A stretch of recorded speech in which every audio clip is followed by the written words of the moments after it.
Two. Okay, welcome to the Lost Confederacy. This channel is dedicated to the American history.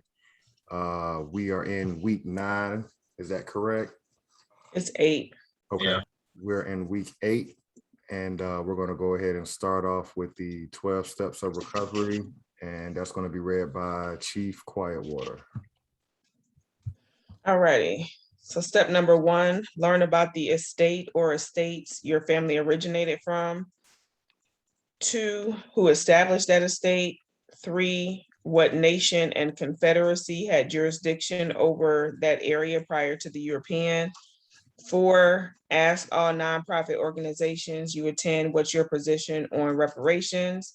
5, they either support it or they don't. No support, no money.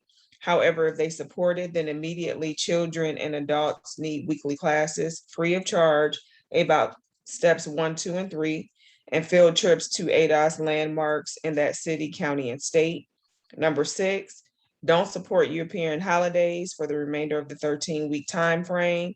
7, avoid spending money with any small business that doesn't hire your people, gas stations, nail salons, subways. 8, all businesses need operating cash. Spend money with American Black businesses. 9, all other groups rely on our energy and operating cash to survive. Set the trends of making other groups follow our lead and support our clubs, services, products, and entertainment. 10, the US government is bankrupt. The Federal Reserve prints money, i.e. quantitative easing. It also burns money, i.e. quantitative tightening. The US dollar has been backed by gold since Richard Nixon in 1971. The Gold Standard Act. The government operates off full faith of its citizens to pay debt and taxes. American descendants of slavery no longer have faith in the US government. This is why financial support will be altered, stopped, and redirected. Number 11, teach your kids 1 hour a day about their history on this land. A, have them learn about a Black inventor. B, have them know about our heroes. C, they should know the European that conquered the estate you live in. D, they should know the nation of people prior to the European invasion militarily and culturally. And number 12, practicing these steps will educate us on the land we're claiming America and attaches us to the history and laws of the US government. Each estate American descendants of slavery live in should have steps 1, 2, and 3 advertised via social media, radio, newspaper. This in 13 weeks, 1 fiscal quarter will bring us together for our common cause. Okay, and am I next for the inventor? Yeah, you can go ahead. Okay, Chief Alligator, and today's American inventor is going to be George. He is in Tom Samson, and he invented the clothes dryer, federal patent number 476416. And the clothes dryer was invented June 7th, 1892. And we do not have a perpetual percentage of income coming from that industry that one of our ancestors created. What was his name again? George? T as in Tom, middle initial T, Samson. Okay. And the patent number? 476416. And the date of the invention was June 7th, 1892. Correct. Nice.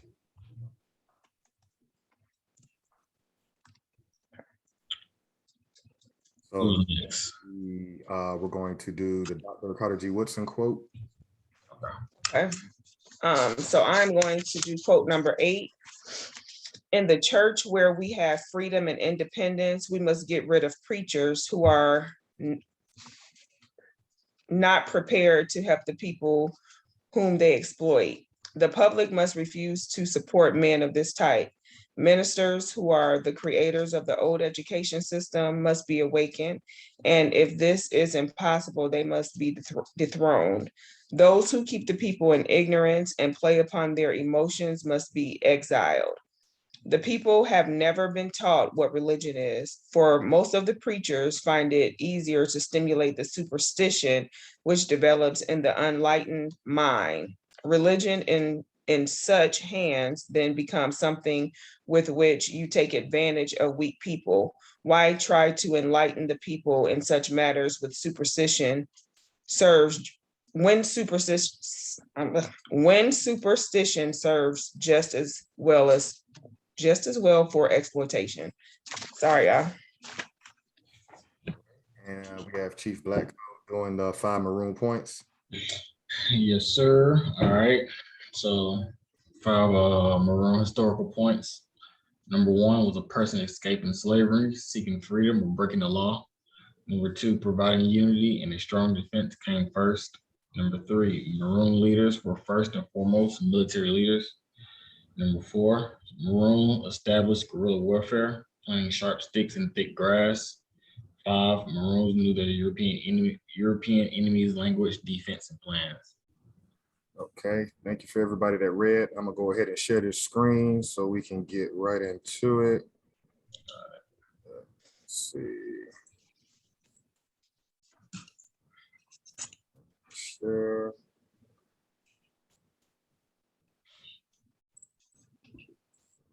Second.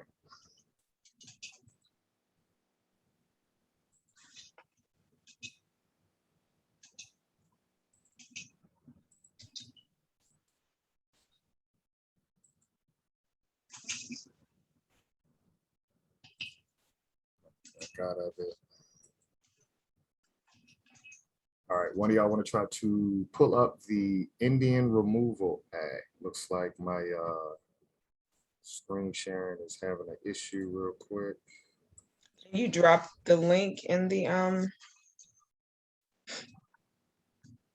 chat? Second, let's see it. All right, 1 second.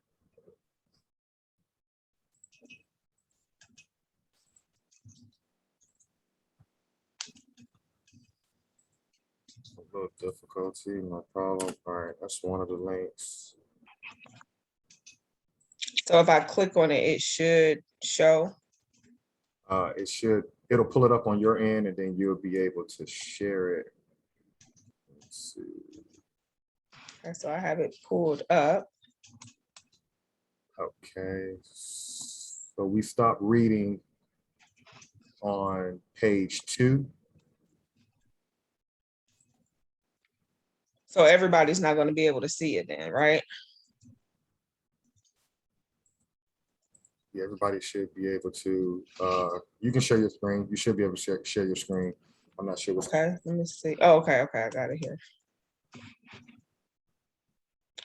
Okay. Share.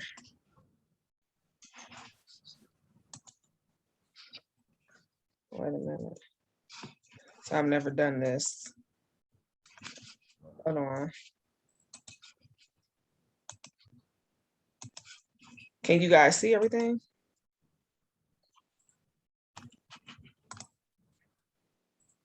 Oh yeah, we can see everything, even your government name. Yeah, I didn't want all of that to be up there. Okay, am I doing it right? Yeah, it's recording everything you're doing. I'm saying you guys can see the. Yeah, we can see everything. Okay. So you say go to page 2? Yes, if you scroll down, I think. Right here? So we stopped here. We'll pick up on the who are the Seminole, and then we'll just do the next page. I'm putting the links in the chat since my screen is unable to share. Y'all can start it. Someone can start it. Who are the Seminole? And I'll put the other links in the chat, and we'll just move around that technical difficulty and keep it moving. Okay, I'll go ahead and start. So who are the Seminoles? The Seminole people are unique among American tribes in that we have historical evidence of their formation. When the Spaniards arrived, Florida was populated by hundreds of thousands of Native Americans, divided into numerous nations. Within 200 years, these tribes were nearly extinct, having succumbed to warfare, European diseases, and forced labor. So basically, they're describing who the Seminoles were. When the Spaniards arrived, they were pretty much already there. Correct. Anybody else would like to build on that?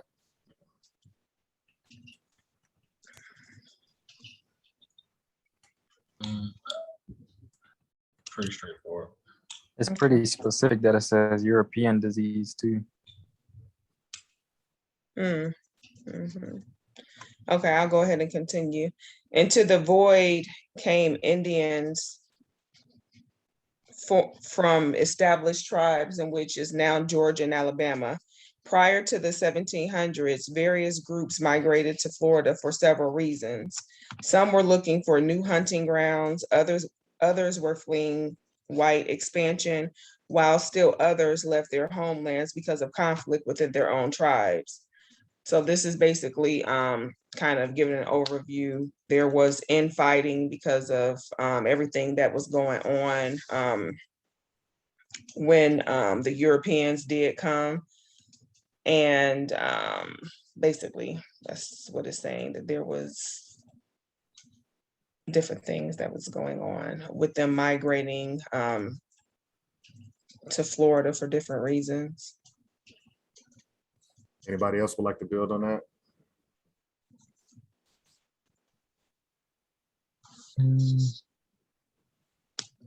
I like the fact that it says where they were from and where they like that they migrated to Florida. Instead of just saying that everybody was in Florida, it says that they were in Georgia and Alabama and migrated to Florida. For their, like, they weren't being some of them were being pushed, but a lot of it says that they were looking for new hunting grounds, but some of them were just being nomadic, it seems like. Right. Good point. There was also the Yamasee Wars going on in the Carolinas and the Underground Railroad that they're not going to mention, but you're correct, Chief Akibaline. The migrating was going on due to the wars and the collapse of other nations. So they were coming further south and kind of combining together to try to fight the whole land to not be forced west of the Mississippi River. Chief Blackcoat, you got anything you want to build on that? No, I was just gonna say, when we speak of Seminole, we are talking about this south part of America. So Florida natives migrating, I guess, so more so north and out and spread out throughout. So we just always want to keep that in mind. We're talking about where we come from as a people. That Florida, that Seminole, out of Florida.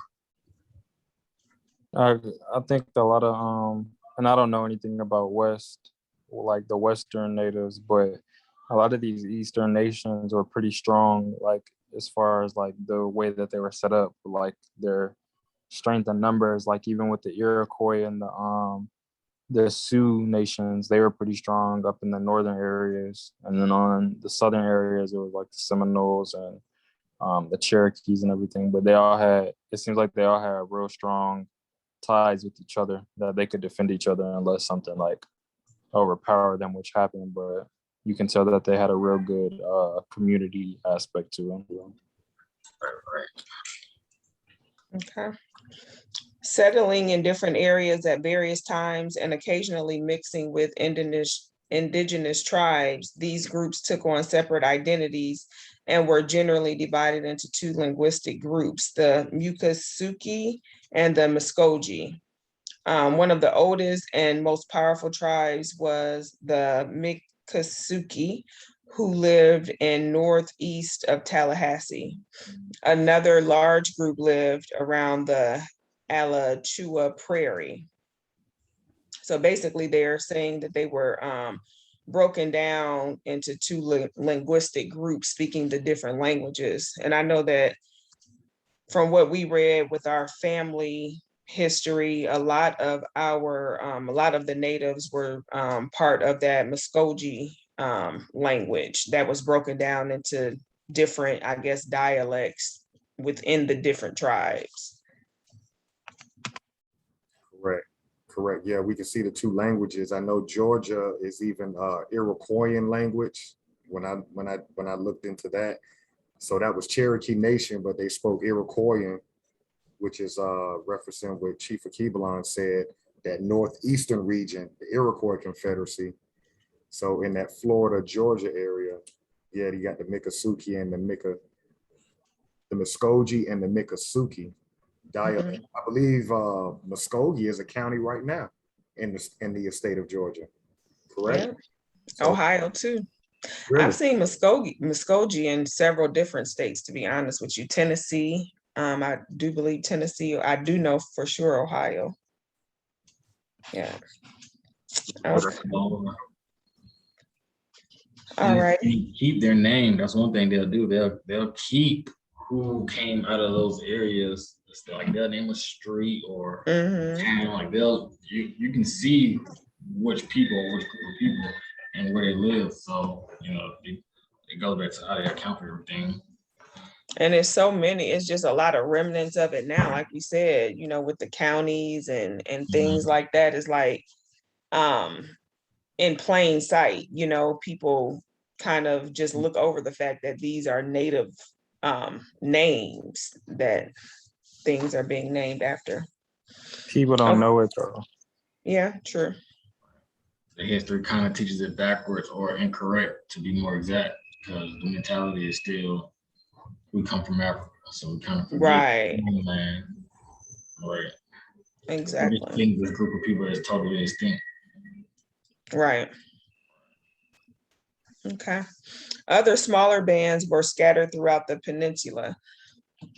Excuse me. Europeans who came into contact with the various tribes began to apply the term Seminole, meaning runaway or outsider, to any Indian living in Florida. So basically they tried to tag them and put, play with words in regards to putting labels on them. I wonder what their actual name is then, because if we all call them Seminoles, and that's not what they were calling each other, the European called them that. So I wonder if they had a different name before, like being called Seminoles, that we just don't know about. The tongue was different too, so whatever language they were speaking, it translated to the European as Seminole, but right. Yeah. But that's a good point, and they're correct with the definition, meaning runaway. Remember what we're learning, as South Carolina nations were losing ground, they were migrating into the southeast region of the Creek Confederacy. So you got collapsed nations of people joining together. So from the enemy standpoint, the European, they're looking at them as runaways. But they were okay. But they were able to come together and kind of, you got all these different bands of tribes from collapsed nations, and they came together under one new nation, which would be the Seminole Nation, that ultimately got recognized by the United States government in the mid 1900s, I believe, like around that 1950, 1960 time frame. That's when that nation finally got recognized. Okay. Good point. For the Seminole, however, the distinction between traditional groups remains. Today, most of the official Seminole tribe of Florida are Miccosukee speaking and live in the Collier, Miami-Dade, and Broward counties. Although there are Muskogee speaking members who live in northwest of Lake Okeechobee, there is also a smaller, politically separate Miccosukee tribe of Indians of Florida living west of Miami, who share common ancestors with members of the Seminole tribe. Okay. So they, go ahead. Yeah, what they're doing is now they're playing, they've been playing racism, because you can see you got specific groups like trying to say, oh, we're the Seminole, right? But we know that the quote unquote nation is in Oklahoma right now. They're saying, oh, we're descendants from the people in Oklahoma, so we're going to have, positions west of Miami. So what they're doing is trying to select who's American and who isn't. Mm. And that's a big issue with Americans that have our skin complexion. Right. They're trying to get recognized by these quote unquote civilized tribes. They're still playing the skin game even with them. Mm. Something they said too is politically separate. I don't think that politically separate. I think that's them just picking who they want to be the Muskegee and who they don't want to be the Muskegee. Because if it's politically separate, that doesn't mean that it's actually separate. That just means in the eyes of the government that it's like something different or who they want to be a certain thing. Right. Great point. Great point. Great point. Want to build on that, Chief Black Coat? I think Chief of Cuba line pretty much got a little deep in there as far as the European taking accountability for what they can see with their eyes and then trying to put them in their reservation from their standpoint. He had a good point there. Okay. And then just summing up, it says, for the purpose of this guide, we generally use the common term Seminole to refer to any Florida Indian of the Seminole War period. And that kind of summed up what Chief of Cuba line was saying right there. Right. Mhm. I think that last page under that will be the last one that we'll read as far as the first war is concerned, and then we'll jump straight into the American Removal Act. Okay. And there's a link in the chat with a different page off this document that I put. Mhm. It's for the specific page so that we can show the map of where those battles actually took place in the Northern Peninsula. Do you want me to pull that up now? Yeah, so we can kind of just, or if someone else wants to pull it up and share. I can pull it up, I think. I can't pull it up. I'm on my phone. It's in the chat, you say? Okay, here we go. So, copy and paste. Ooh, it's several of them, so let me see. Okay, additional page, I see. That one kind of came through kind of funny on my side. That's not it. Yeah, This is not, I just copied and pasted. Was it the last one that you sent? no, it's gonna, Okay. it should be the one underneath the 22 first one days. in the chat. Should be. Dang. People died in Tennessee in a flood. 22. Yeah, for some reason, the way that it's pulling up, I'm clicking on it and this is, okay. It's coming up, but it's going back out. Ow. Pressure page. Go to googleimages.com and then put search for embedded link. No, just pressure page. Hit the refresh button. Okay. No. Jawan, I So mean, that's not the right one. it's not the right one? No, click on the FLDOSWEB. Click on the second link in the chat, not the top one, but the second one. This one? No? Yep, now you gotta scroll all the way down to the bottom, You said the second one, okay. like the last 3 pages. Oh, on this. Just grab the dot on the right side and you can just pull it all the way down to the bottom. One of the bottom 3 pages. Okay, go up 1 page. Right there. Okay. Can you make that a little bigger? Sure. All right, so we can clearly see here in that first Seminole War, we can see that we understand, just a reminder that Georgia was a military buffer state. So it started with Savannah and they were going to push west toward the Mississippi. And so they first encountered that Seminole Nation. You can see all the battles took place in that panhandle of Florida, in that very northern region. Right. Up here? Correct. All of this is all of that is the panhandle. So that's the northern tip of Florida. So that first Seminole War, you can see all the ports because this is the Gulf of Mexico, was this body of water. So you can see that they came in and they wanted access to those waterways. Mhm. So I just wanted people to see so they can get an idea of where that first Seminole War took place. Any one of y'all want to build on that before we go ahead and read that last page of the summary on it? I mean, it's pretty Mhm. self-explanatory.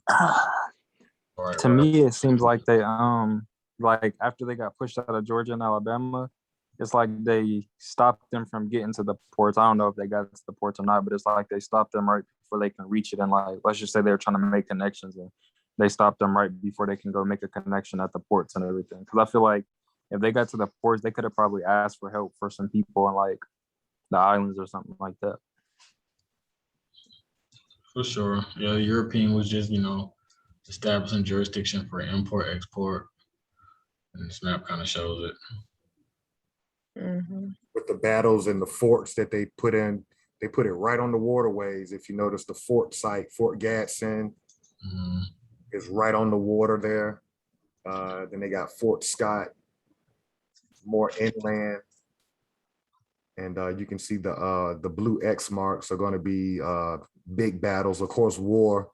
Chief Blackcoat, you can get into that a little bit more, but they're marking the biggest battles that took place. But of course, there was theater on both sides at any given time. Correct. Right, for sure. Mhm. Finish. Okay. Want me to go back to the, Yeah, we'll just finish that up right here. I'll start it off. So increasing tensions between the settlers of southern Georgia and the Seminole Americans residing in Spanish Florida led to an outbreak of violence in late 1817. The spark that ignited the war was an American military excursion against the Seminole village of Foldtown in southwest Georgia, whose headman, Neamafla, had complained of white encroachment upon his land. So if you go back to that other map real quick, we can just see Foldtown. You see it right above Fort Scott. So basically they're saying this is where it jumped off. You had Europeans encroaching in American territory. And that's what pretty much sparked off the first war. Again, I'm taking from this, they're just coming to military occupy your land. Whatever you had going on that land, they want it. Anybody else want to build on that? And to caveat what you just said, they want a military occupy it. So I needed a lot of space. I needed a lot of land. Mhm. We're establishing something here from day one. Basically just taking it all over. Mm. Chief of Line, you want to build on that? I agree with that, what everybody said. Also, think that like if they came here and they didn't see anybody, I feel like it would have probably taken them longer to think about like conquering it, because when they came, they saw people, and I feel like that made them feel like, okay, since people are already here, there must be something here that we can take advantage of. For sure. Good. Okay.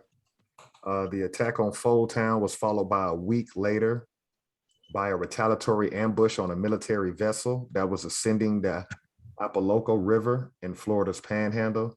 The attack, known as Scott Massacre, resulted in the deaths of approximately 40 soldiers and dependents.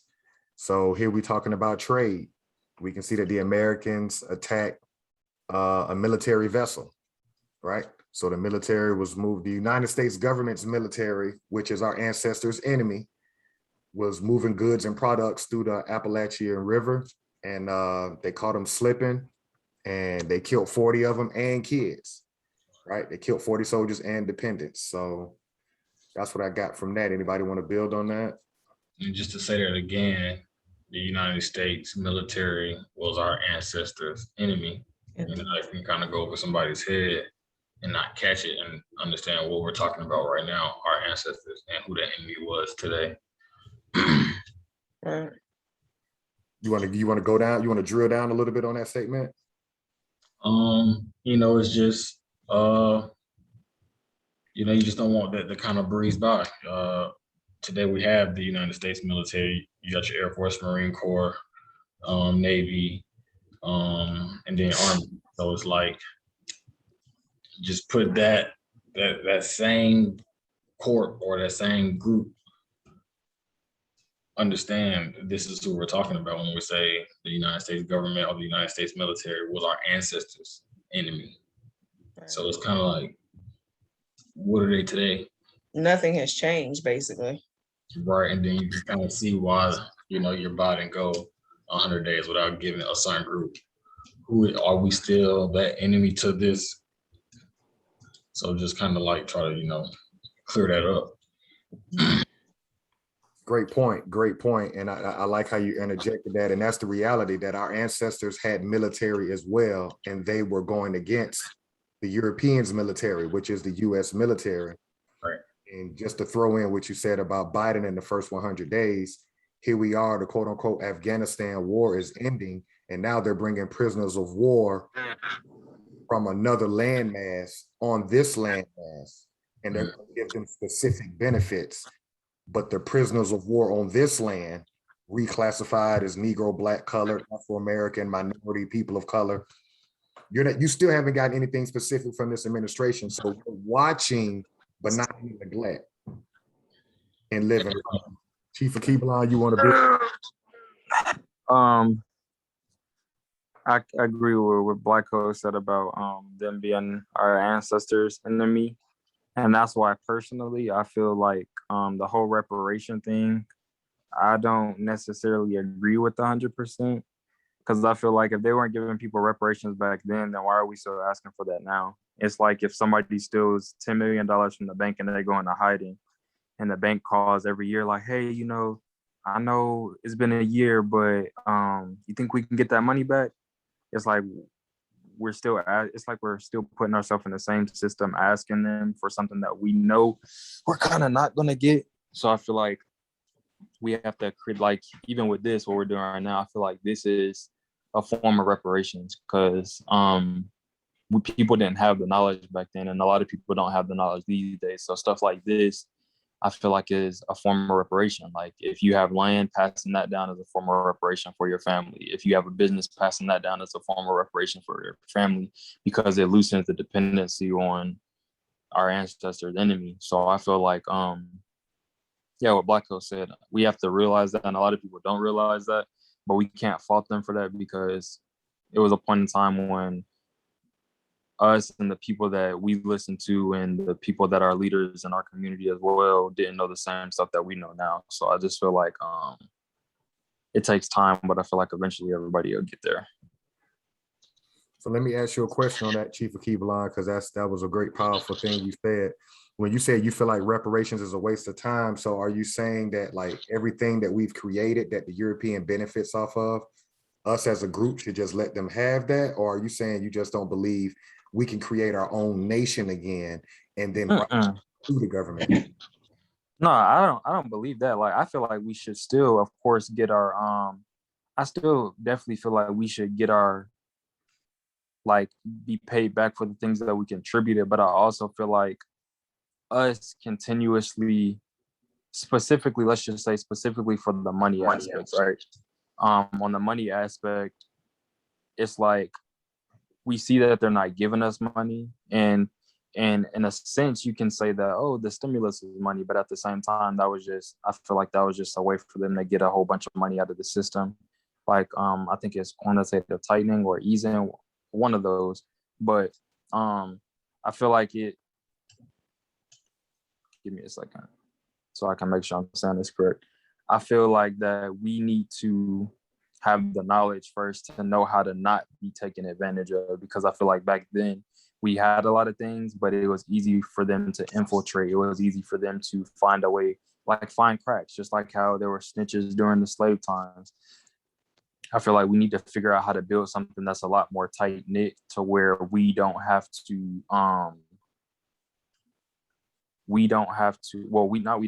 but we have a way to secure everything that comes into us, like comes into the community. We need to figure that out on a community level, like on a communal level, because like with money, we don't have all of our money goes outside of our community and like under a minute, if I'm not mistaken. So we have to figure out a way to, like, moving forward, like whether that's with crypto, whether that's with real estate, whether that's with any type of business you have. We have to figure out how to keep we have to make everything that we do, we have to know how to keep it independent and have not make it to where down the future it's like, okay, well, this worked for a little bit, but we need help. And the only way we'll get help is from the government. I feel like we have to, it's like building a new frontier. I feel like things like this, it helps a lot because it's knowledge like this that doesn't get out a lot, and specifically this in depth. And this will help spark something from generations, like generations to come. So it's about the small things, I feel like. Great bill, Chief of Key Blind. I agree with you 100%. No one is half the battle, and the fact that we got different generations that have come together as a group to pass this information it makes me proud to know that the younger generation, when you know the game, your friends know it, your associates. So it changes with information. Chief Quietwater, you want to build on that or? No, I pretty much agree with everybody. All right, I'll pick up. In response, the War Department ordered Major General Andrew Jackson to invade Florida for the purpose of punishing the Seminole and driving them out of North Florida. In March 1818, Jackson entered Florida with more than 3,000 men, about half of whom were Creek Americans. And so that's a note that we definitely want to, when Chief of Key Blind was just talking about people selling out, we're going to know it. We're going to recognize as we read these treaties, the Creek Nation was the one that partnered with the United States government against the other nations within the Creek Confederacy. So here you can see at that time, he was General Andrew Jackson, but Andrew Jackson is the same person on the $20 bill, right? And so that was really, if your ancestors come from the Southeast region of North America, that's really like one of your number one enemies. Because Jackson is responsible for the American Removal Act and the Seminole Wars. Anybody else want to build on that? Something that goes back to that too, the point that I made about if they came here and didn't see anything where they have tried to conquer like they did, something my dad told me a while ago is like, he said, like with sports and music and everything, but this also just transcends sports and music and all of that. But he was like, if a white man comes and offers you $10,000, you're worth 10 times more than that. And I feel like we have to realize stuff like that. Like, okay, if somebody comes, even with like wholesaling houses, I know even when I was like dabbling in it, I know that people know that their houses is worth more than they're receiving, but some people are in situations. But if you're in a situation, like if these natives are in a situation, they should have consulted, at least, even if you consulting your own tribe, I feel like it would have helped, and we can't change it, but I feel like it would have helped if it was like, okay, the Creek Nation got the offer from the Europeans and then went to like the Seminoles, or they went to the Iroquois and said, hey, did these people come to y'all? Like, what did they tell y'all? Like, how are they moving to y'all? How do y'all feel about what they're trying to do? And if they said, we're not really messing with them, it could have been a completely different thing, because they would have been able to form something even stronger than just the Creek Nation or just the Iroquois. They could have created something mixed with all of those indigenous tribes. And I feel like we have to start consulting with each other and not just being so one track minded, like, oh, okay, they came to me with the deal, I'm gonna just go with it because I know it's gonna help me out. But in the long run, it's gonna mess up everybody, including your family and including your grandkids. Great bill. Chief Black Coat, Chief Whitewater. Y'all want to build on that? Yeah, I think I'm good on this one. Okay. Chief Quietwater. Yeah, me too. All right. After destroying the Miccosukee villages in the Tallahassee region, Jackson turned south and captured the small Spanish outpost at St. Mark's. He then proceeded further south, fighting a battle at Econfina Creek and eventually driving the Seminole beyond the Swanee River after a battle at Old Town. So first sentence is what jumps out to me: after destroying the Miccosukee villages in the Tallahassee region. So we can see they had a search and destroy mindset where won a battle, they just pretty much burned everything, right? Which there's nowhere to retreat back to. right? Mm. That's what jumps out to me, how they were moving. They were destroying towns, those that they could win, those that they beat, right? They would destroy it. Right. Mm. That's what I took out of that. If anybody else want to build on that. And I think he said it, you know, if they want a battle, they will level it out, destroy it. There's nothing to go back to. There's nothing to remember as far as foundation on the land and crops, whatever it was. You know, they just totally got rid of it. It's like they were just erasing any remnants of them, which Sure. is fast forward what they've done throughout so many years in so many other areas where we reside. So I think it's the same thing. They've been doing it for centuries. And you see the mindset coming to the new world. If we're coming from their perspective, it is to search and destroy. Because if that wasn't already part of the brief or part of the plan, why were they doing that? So we came over here to make sure we were going to clear these ways for our people to come over. True. Right, I'm gonna And put- that's why it was called conquest, because they were literally coming to conquer. That was their plan. Everything. And then even think about the names that they had. Think about the names that the Europeans had. Like Ivan the Terrible. It was somebody named the Conqueror. They have like these. It's like they have these story names where it's like their lives are built on these stories, and your story is based off. Well, your name is Right. based off like the life you live. So if you're, let's just say it was Jeffrey the Conqueror, that was what you were based off of, and your like the generations after you are going to follow in those footsteps. Right. And again, this is coming from their God. Their God is telling them to do this to this group of people. Right. So understand their mentality too. So it's like, how long? And now that today church is a big thing, we still go into the church and you see a white Jesus. Not to shame anybody's religion, but it makes you think, what God are you representing? What God are you? Right. And then think about too, just speaking on the religion aspect, when you I read this, I forgot where I read it at, it don't matter, but it said this thing, all races, like if you look at the Hindus, if you look at Buddhism, if you look at Christianity from a European perspective, if you look at let's just say those in Judaism, all those religions, all of the gods in those religions look like the people. But when it comes to Black people or the original people, when you look at our God, it's a white Jesus. So it's like those type of things kind of disconnect you from with the power that you actually have. Correct. And then that picture I sent y'all of the dude praying to a Black Madonna, that don't make sense. Right. try to push through this, even though we're doing the summary for sake of time.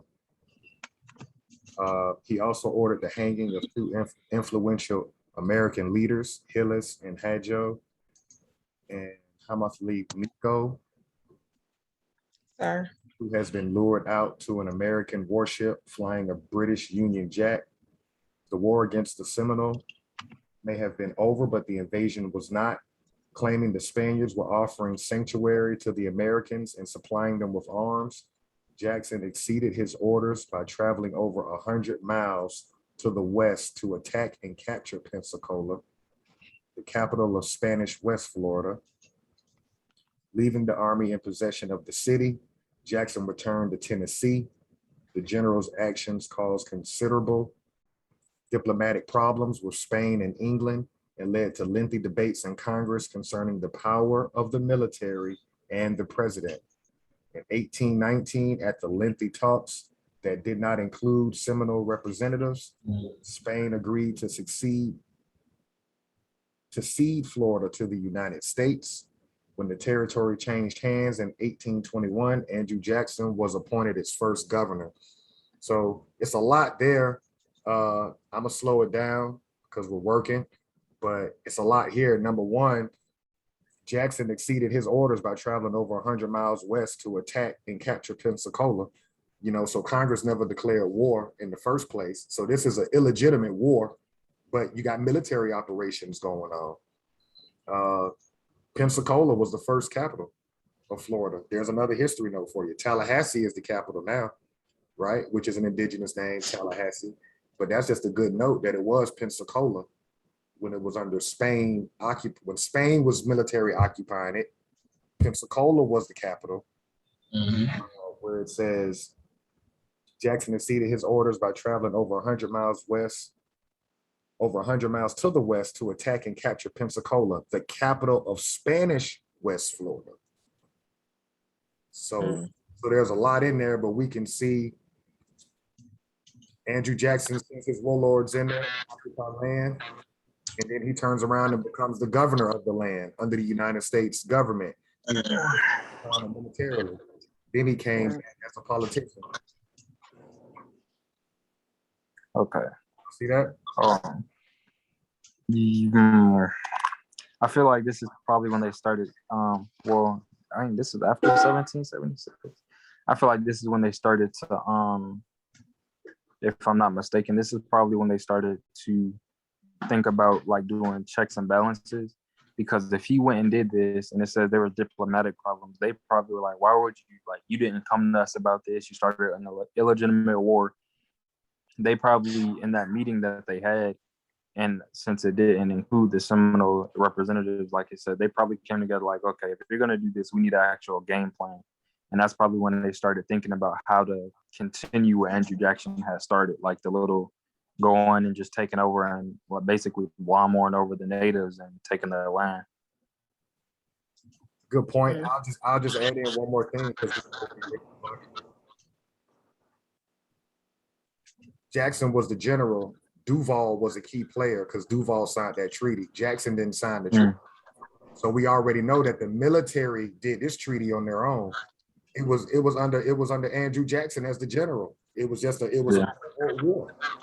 They just did it They did that outside the United States government. And then Andrew Jackson was like, yeah, I'm the governor down here too now. What you gonna come down here and make me? So we can see Wow. Civil War. We can see how the military was going rogue against the United States government. Their military was turning on it in the Seminole Wars. Anybody want to build on that? You just see how big-headed these, I guess, generals or whoever was in charge, Andrew Jackson, you can see how big-headed they were at the time, thinking that they were gonna, which they have, which they have, but they knew during this time, like they were standing on whatever operation they had in plan, they would stand on it. So you can see the big-headedness in this. I like how you explained that, Chief Alligator. All right, so if we can do we'll do the Black Seminole summary. This is the last part of the summary of the First Seminole War. And then next week will be all dedication to the American Removal Act. But like Chief Akibalon and everybody shared, it's important information. We ain't in our, we work it as we work it. But does somebody else want to pick up on the Black Seminoles? And one of our heroes, if you can scroll back up to his image.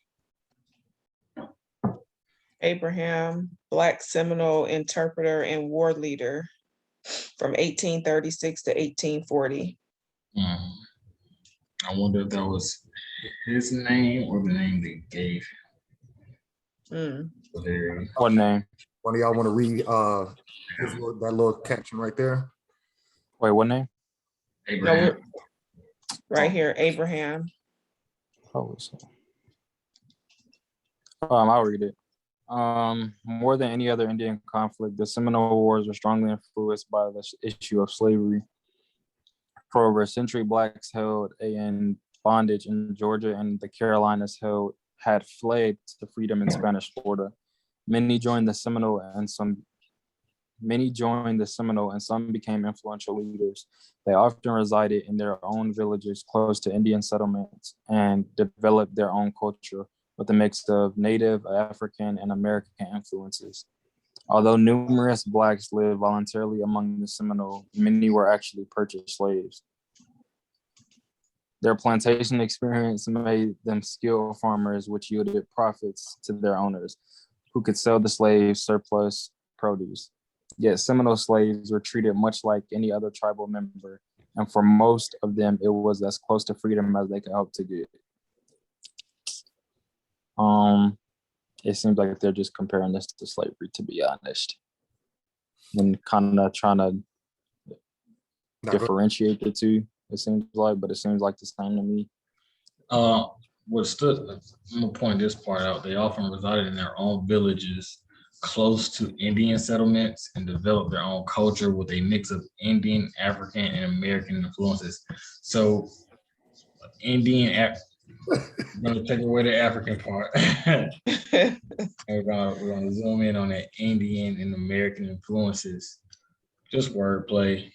This is just another published article from whoever. Right. Anything they keep you off a little track. We understand that the Indians, a term they coined is the true American, so they didn't have to even put that there.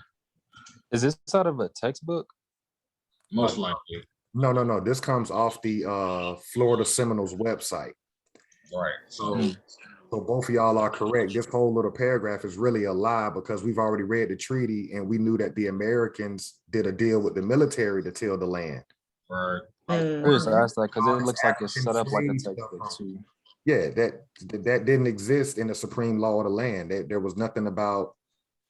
Yeah, so and then they're using the word black, and now they're throwing in these adjectives to try to. And African. Yeah, it can't be an adjective. But go ahead, Chief, keep the line. That's crazy. Well, it literally just said the same thing 3 times. But after Florida became a United States territory in 1821, Southern slave owners pressured the government to recover their stolen slaves. Treaties contain clauses demanding the return of runaways and unscrupulous slave catchers, often to blacks that have been properly purchased by the Seminole or free men and women who have been born into the tribe. Because Indians and blacks were effectively barred from the court system, they were rightfully resentful for the loss of friends, family members, or valuable slaves. The blacks, during a return to slavery, pressured the Seminoles to resist removal to the west, and when war broke out, they became some of the tribe's fiercest warriors. Others, fearing capture, fled Florida by canoe, taking refuge in the Bahamas, where slavery had been abolished. All right, so the last part that I just saw, where it says blacks fearing a return to slavery pressured the Seminoles. They're obviously not talking about just black people. It's probably another tribe, but that's what I was saying, that if everybody did that, I feel like it would have been a completely different ballgame. If somebody's seen something happen already and they're like, hey, all right, y'all need to look out for this. And if it starts happening, y'all just call us. And it seems like that's what happened with the Seminoles, and that's why they were the fiercest, because they probably had some type of prior knowledge. And yeah, this is just honestly mind-blowing. It's kind of crazy. To me, it's just like the audacity that these people had to try this type of stuff is pretty wild. All right. Yeah, for me, it just shows how they can't keep their lies straight. Because we know what the treaties, after reading the Treaty of Moultrie Creek, we know what that says. But then they kind of mention it if you blow it back up.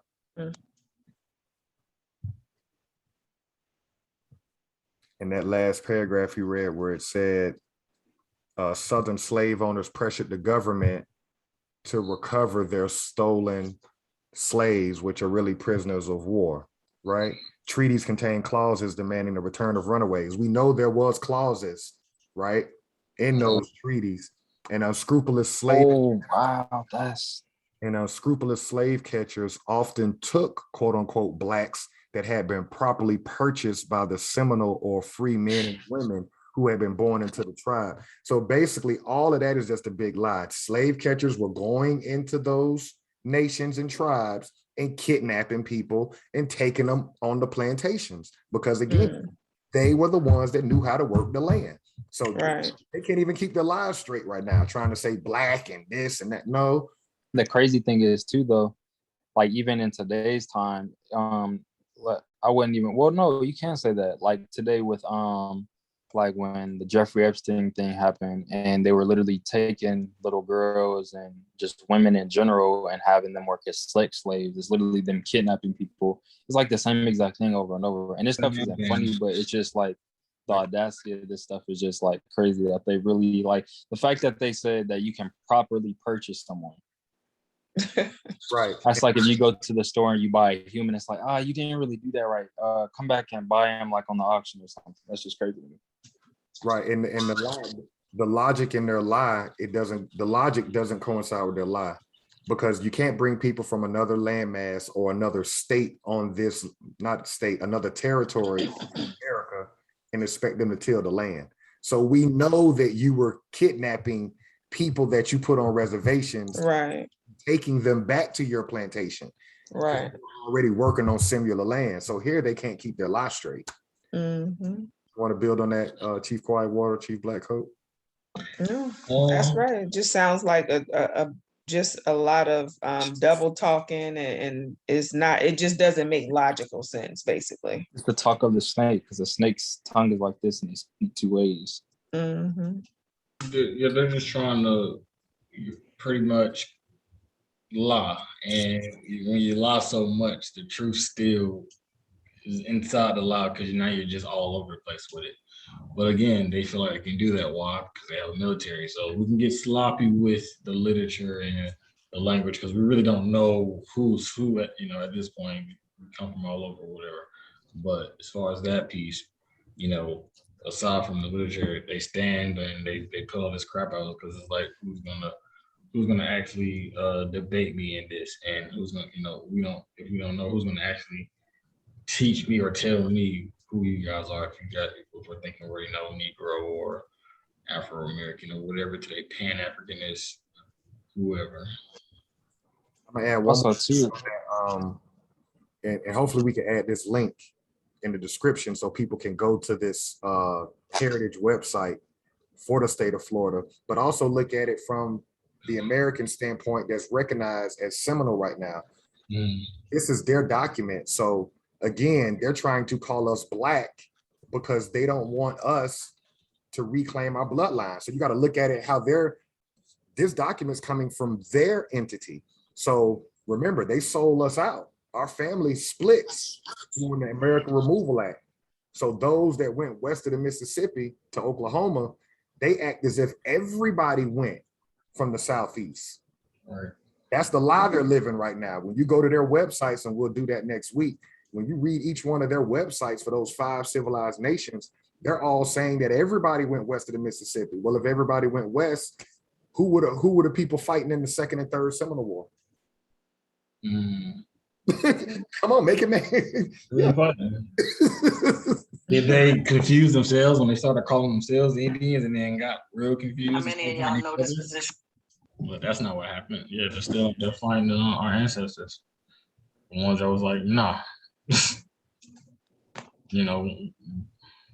Bring ass to whoop ass. They stood on their land, the homeland.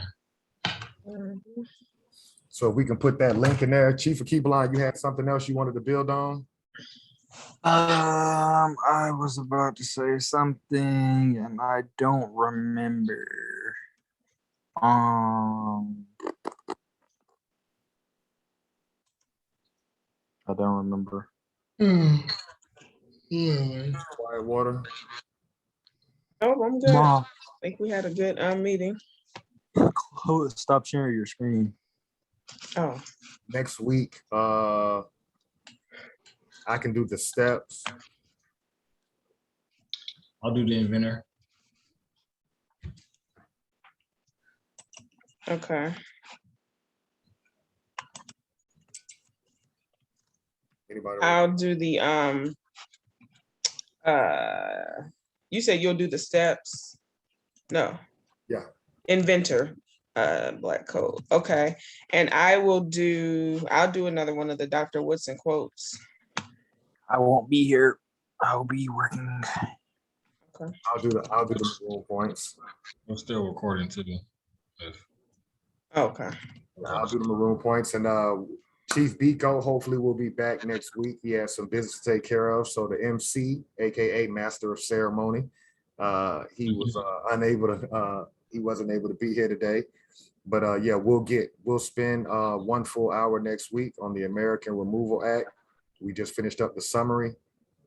We'll put that link to that website to the description on this, and that should be it for the first Seminole War summary. And anything y'all want to say in closing?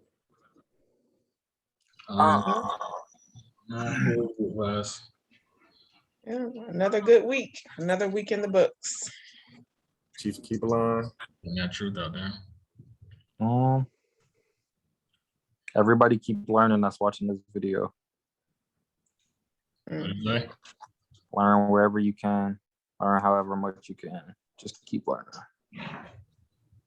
yeah.